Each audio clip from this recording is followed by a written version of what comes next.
I'm back, and there's a couple of things I wanted to talk about regarding my purple phalaenopsis here. One of which you can see is it's time to remove this spike, as it's completely yellow.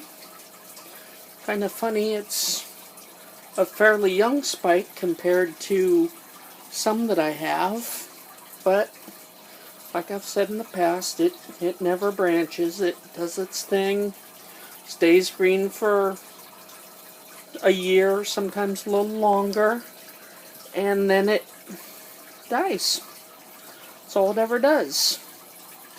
Which kind of made me think of something interesting, and that is people saying if you cut the spike, it will branch from that and bloom again.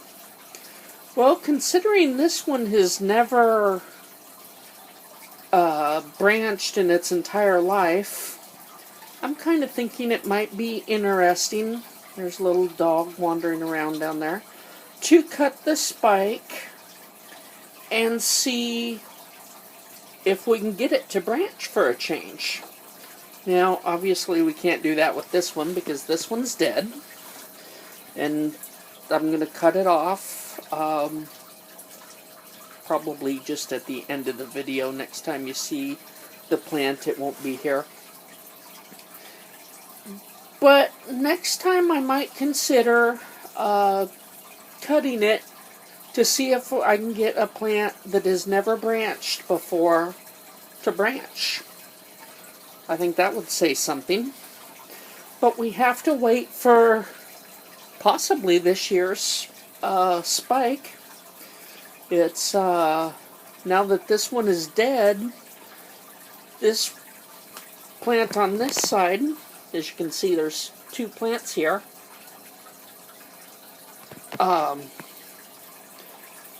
it should be sending out another spike here pretty soon. We shall see if I'm right, because I had a look over, and for some reason I didn't take those spider webs I'm seeing now when I looked at it.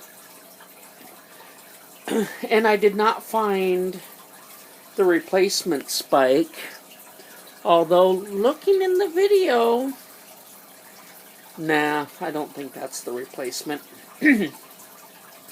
So it's time to take that off. I got a water bottle sitting here, and that's because I'm going to water this before I put it away, despite the fact that it's 11, 12 o'clock at night, somewhere around midnight. I'm going to water it anyway, and show that, like I think I promised that one in the last video. Well, it turns out that this phalaenopsis wants water, so I'll go ahead and give it some water. You can see what I mean by how I water differently. Basically I water it like you would a African violet.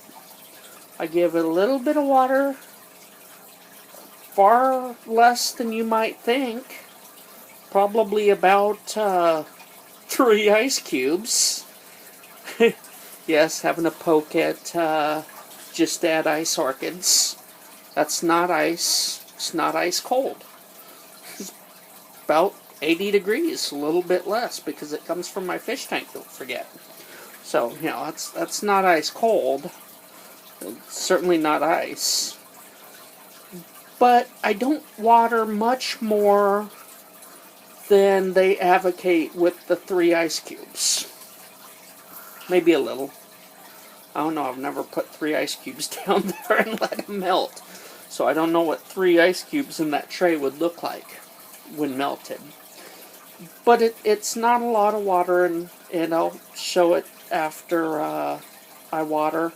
Maybe I'll let that root that's down in the, not this half dead one, but the healthy one over here, I'll let it show a little green, and you know, you'll get an idea of how much water I put down there. But yeah, I don't dunk it, and I don't So, like you see in virtually every other video, I don't spray these roots. If they're aerial, they're aerial. I just do it wrong, according to YouTube anyway. But this plant has never seen anything but that, oops, got my water change equipment and everything out. Yeah, the plant I'm filming hasn't seen anything other than this tank's water. The plant is older than the Oscar. It used to be a community tank, hence all the decorations. I had some swordtails and some fantail guppies and some Cory cats and a whole assortment, which I need to put water in there. Stealing water from it all the time, the water line gets pulled down a bit. But yeah, there's No Name, and like I said, this plant's actually older than he is. But that's the water it gets. About 80 degrees. Apparently the pH has been quite low at 5 something. I need to practice with that meter and learn how it works and get it all proper. It's kind of weird to calibrate one machine 3-4 different times, because I got to calibrate it for pH, and I got to calibrate it for TDS, and I got to calibrate it for microsiemens, and I think I missed one. But it's, it's not one calibration, it's several, so it's confusing me a little bit. So I might have got the calibration wrong. I think the pH, the pH was right, but I don't know about much of anything else. So, I don't know. I guess I'm going to have to make 2 videos. I've already rambled for over 7 minutes. But, anyhow, I'm going to cut the spike when this is over. I've cut this one off all the way between that last pink one there, and it looks like a white node. Yeah, there's a node right at the base, which it doesn't really matter. The whole thing is dead, so, I can cut, just the tip off, or I can cut it all the way back. It doesn't matter on a dead spike. And then I'll water it. Maybe in another video at this point, I'll water it. But the last thing I wanted to talk about is on its sister over here. They both got roots, but they're 2 different plants. This is the sister, literally. When the main plant died, I got both these out of the base. Gotta be careful not to say from the roots. People go nutty when I say that. No, it's not from the roots. It's from the base of the old plant. I say from the roots because it's essentially all that was left, but that upsets people. So technically they grew out of the base of the original plant. But here's what I wanted to talk about. That little blemish there. And it's kind of interesting because down here we've got some yellowing. It's not the matriarchal leaf.